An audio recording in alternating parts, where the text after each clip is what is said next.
వర్గ పోరు సాగింది తెలంగాణలో కొదమతో వర్గ పోరు సాగింది తెలంగాణలో కొదమాసింగమైగా భయంతో ఎందాకని చస్తావు పూట పూటకి పూట పూటకి సుందరయ్యరా సమత మమతల రూపం చల్లనయ్యరా మన సుందరయ్యరా భరతమాతమయ్యరా నీ వర్గం ఎక్కడుందో కలుసుకో నీ వర్గం ఎక్కడుందో తెలుసుకో నీ మార్గం ఏమిటో తెలుసుకో వర్గం ఎక్కడుందో కలుసుకో నీ మార్గం ఏమిటో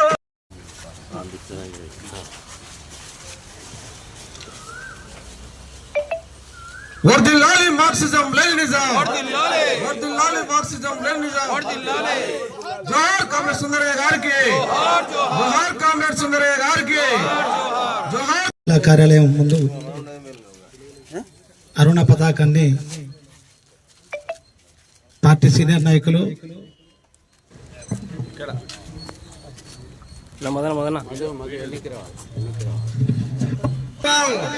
మే దినోత్సవం Marxism Leninism Marxism Leninism labour కోడ్లను రద్దు చేయాలి లేబర్ కోడ్లను సిపిఎం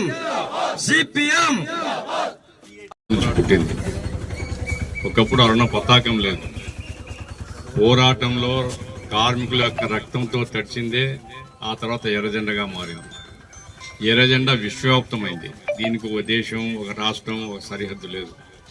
విశ్వవ్యాప్తంగా కార్మిక వర్గం, కష్టజీవులు, పేదవాళ్ళు ఎర్రజెండాను తమ జెండాగా స్వీకరిస్తారు, భావిస్తారు. ఈరోజు ఎర్రజెండాను ఎగరేసుకుంటున్నాం. ఈ సందర్భంగా ఒక పెద్ద పని గంటల ఉద్యమాన్ని ప్రారంభించినటువంటి అమెరికన్ కార్మిక వర్గానికి జోహార్లు అర్పించాలి. 8 గంటల పని విధానం కోసం 150 సంవత్సరాల కిందట వాళ్ళు చేసినటువంటి పోరాటాలు ఎంతో ఆదర్శనీయం. ఆ రకంగా అనేక వేల మంది బలి అయిపోయినప్పటికీ లక్షలాది కార్మికులు మొక్కవోకుండా పోరాడినటువంటి ఫలితంగా ప్రపంచవ్యాప్తంగా 8 గంటల పని విధానం వచ్చింది. భారతదేశంలో తిరోగమన రాజకీయాల్లో మనం ఉన్నాం. మన దేశంలో రాజకీయాలు ముందుకు సాగడం లేదు, వెనక పట్టుబడుతుంది. అభివృద్ధి నిరోధక శక్తులు, మతోన్మాద శక్తులు అధికారంలోకి వచ్చాయి. ఈరోజు లేబర్ కోడ్స్ అనేటువంటివి అమలు చేయబోతున్నారు. లేబర్ కోడ్స్ అమలు చేయడం అంటే 8 గంటల పని విధానం రద్దు కావడమే. లేబర్ కోడ్స్ అమలు చేయడం అంటే కార్మికులకు చట్టబద్ధంగా ఉండేటువంటి హక్కులు తొలగించబడ్డమే. లేబర్ కోడ్స్ అమలు చేయడం అనేటువంటిది పెట్టుబడిదారుల కోరిక.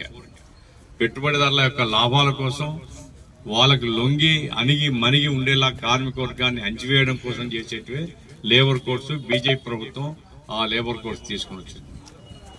దానికి వ్యతిరేకంగా కార్మిక వర్గం పోరాడుతుంది.